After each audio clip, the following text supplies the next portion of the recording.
কোরবানির ঈদ সামনে রেখে ব্যস্ত সময় পার করছে সাভার ও আশুলিয়ার কামারপাড়ার কারিগররা। পশু কোরবানির জন্য দাবটি ছুরি চাপাতির চাহিদা বেড়ে যাওয়ায় রাত দিন পরিশ্রম করছে কামাররা। দিনরাত জ্বলছে আগুন, ঘাম ঝরছে শ্রমে। উৎসবের প্রস্তুতিতে রীতিমতো উৎসব মুখর কামারপাড়াগুলো।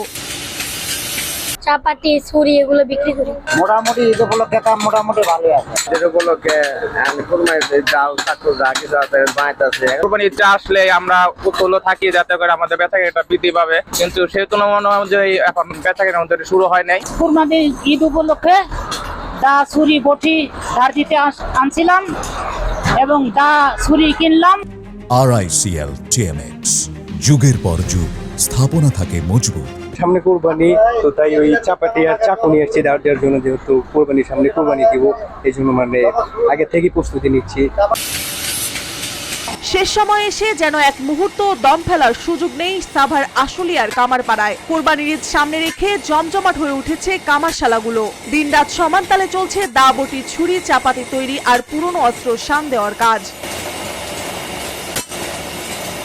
এবার ঘরোয়া কায়দার পাশাপাশি মোটর চালিত মেশিনেও দেওয়া হচ্ছে শান। উৎসবের চাহিদা মেটাতে নির্ঘুম রাত কাটছে এই শ্রমিকদের। কর্মকাররা জানান, স্প্রিং ও কাঁচা লোহার তৈরি দা বটি ছুরি চাহিদা এখন অনেক। স্প্রিং লোহার মান ভালো, তাই দামও বেশি। দা বিক্রি হচ্ছে 150 থেকে 350 টাকায়, বটি 200 থেকে 400, ছুরি 100 থেকে 300 আর চাপাতি 500 থেকে 1300 টাকায়। বছরের বেশিরভাগ সময় অলস থাকলেও কোরবানির ঈদ এলে যেন নতুন প্রাণ ফিরে পায় কামার শিল্প। দোকানীদের মতে, যতই দাম বাড়ুক প্রয়োজনীয় জিনিস কিনতে পিছু হটছে না ক্রেতারা।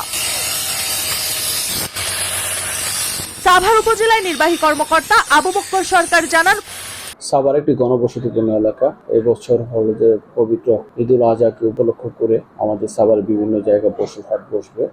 সেখানে যে পশুগুলো জবাইয়ের জন্য কামার শিল্পীরা হলো যে জড়িত, কারণ ছুরি সহ বিভিন্ন হলো যে পশু জবাই থেকে শুরু করে চামড়াটা ছাড়াই থেকে শুরু করে এগুলো কামার ওই ছুরিগুলো তৈরি করে থাকে। তো বিষয়টা হলো যে উপজেলা প্রশাসনের পক্ষ থেকে তারা যে ধরনের সহযোগিতা কামনা করবে এবং সরকার কর্তৃক যখন সহযোগিতা আসবে আমরা সর্বোচ্চ দিয়ে তাদের সহযোগিতা করতে চাই।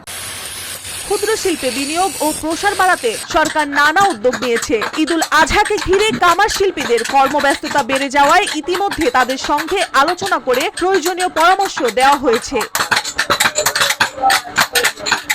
কোরবানির ঈদ যতই ঘনিয়ে আসে ততই বাড়ে কামারদের ব্যস্ততা, কারণ পশু কোরবানির প্রস্তুতিতে তাদের তৈরি ধারালো দা বটি ছুরি ও চাপাতি হয়ে ওঠে সবচেয়ে প্রয়োজনীয় উপকরণ। ঈদের সঙ্গে গভীরভাবে জড়িয়ে থাকা এই কামার শিল্প টিকে আছে তাদের নিষ্ঠা আর নিপুণতার উপর ভর করেই। তাদের পরিশ্রমেই ঈদের দিন নিশ্চিত হয় সফল ও সুষ্ঠু কোরবানি।